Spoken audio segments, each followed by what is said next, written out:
اور مدد کیا ملی؟ الٹا کشمیر ہی چلا گیا۔ بھارت نے اس پر باضابطہ آئین میں ترمیم کر کے قبضہ کر دیا ہے۔ پہلے جو خود مختار ریاست تھی کشمیر، مقبوضہ کشمیر،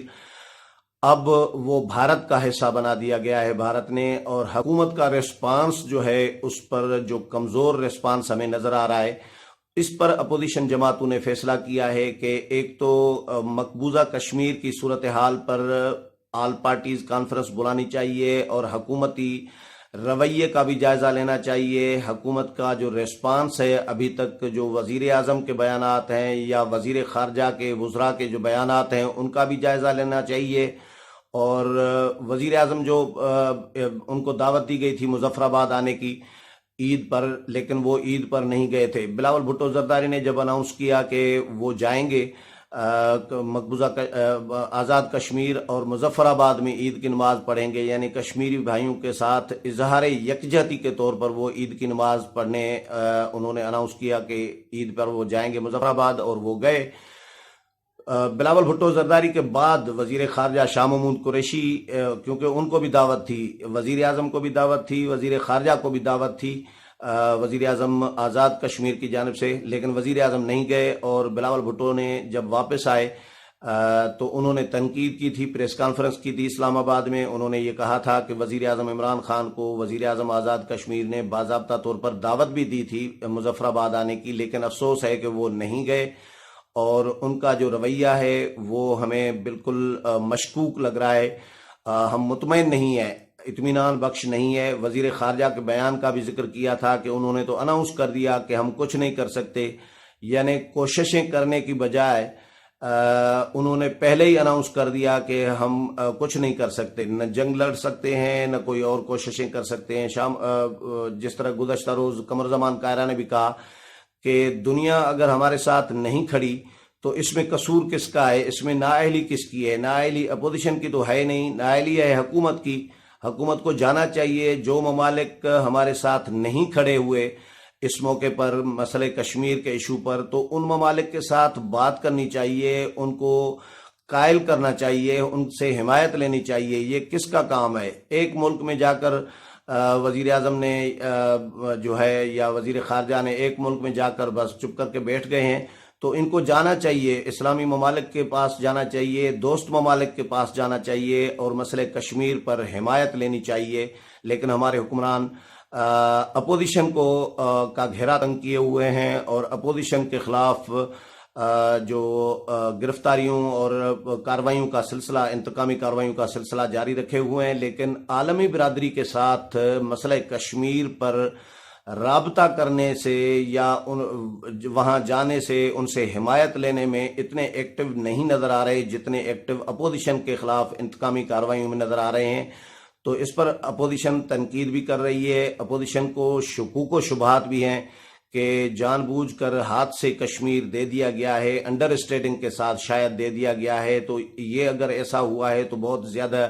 یعنی یہ ملک کو نقصان ہوگا۔ اور بہرحال اس پر اپوزیشن جماعتوں نے اے پی سی میں ڈسکس کرنا ہے کہ حکومت کے اس رویے کا جائزہ لینا ہے اور آئندہ کی حکمت عملی اپوزیشن جماعتوں کی کیا ہونی چاہیے۔ ویسے تو مولانا فضل الرحمان خود بھی کشمیر کمیٹی کے چیئرمین رہے ہیں، ان کو کشمیر کے حوالے سے بہت ہی ایک اچھا خاصا تجربہ ہے ان کے پاس، اور وہ اس پر میزبانی کریں گے۔ یقیناً وہ اے پی سی کوئی نہ کوئی فیصلہ سامنے اے پی سی کا ضرور آئے گا۔ اس کے علاوہ ایک اور ایشو جو سینیٹرز بکے تھے، 14 سینیٹرز، چیئرمین سینٹ کے خلاف تحریک عدم اعتماد جب ناکام ہوئی تھی، اپوزیشن کے سینیٹرز ٹوٹ گئے تھے، تو اس کا بھی جائزہ لیا جائے گا اس اے پی سی میں کہ کس جماعت کے کون کون سے سینیٹرز بکے ہیں، اور کوئی سیاسی جماعتیں بکی ہیں، کسی جماعت نے ڈیل کی ہے، یا انڈیویجولی مختلف جماعتوں کے سینیٹرز جو ہیں وہ دباؤ میں آئے ہیں یا بکے ہیں۔ ان تمام صورتحال کا بھی جائزہ لیا جائے گا۔ ویسے تو نون لیگ اور پیپلز پارٹی اناؤنس کر چکی تھی کہ وہ انکوائریاں کریں گی، انہوں نے کمیٹیاں بھی، فیکٹ فائنڈنگ کمیٹیاں بھی بنائی تھیں، لیکن انہوں نے بھی ابھی تک ایک ہی کمیٹی جو ہے پیپلز پارٹی کی، انہوں نے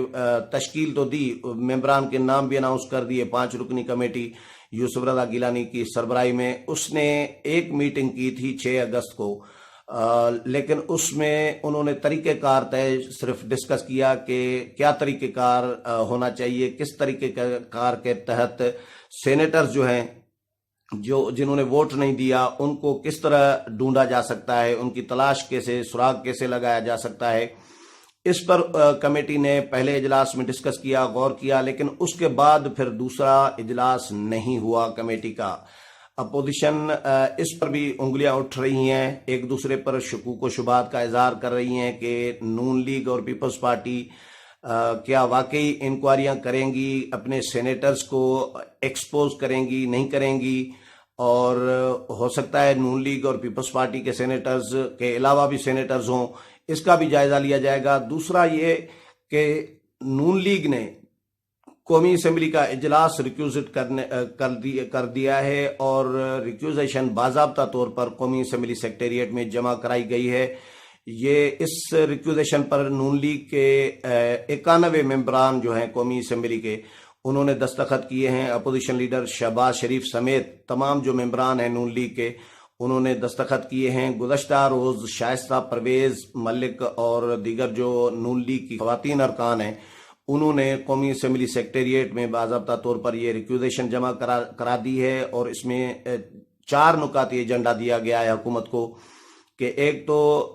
مودی نے جو کشمیر کے بارے میں فیصلہ کیا ہے، جو آرٹیکل 370 ختم کر کے کشمیر کو اپنا حصہ بنا دیا ہے، ایک تو اس پر ڈسکشن کی جائے، بحث کی جائے، اور دوسرا حکومت کا جو رویہ ہے کشمیر کے معاملے پر، اس پر بھی غور کیا جائے، ڈسکس کیا جائے، بات کی جائے۔ اس کے علاوہ جو حکومت کی 1 سال کی پرفارمنس ہے اور ناکامیاں ہیں، فیلیورز ہیں، اس پر بھی غور کیا جائے۔ جو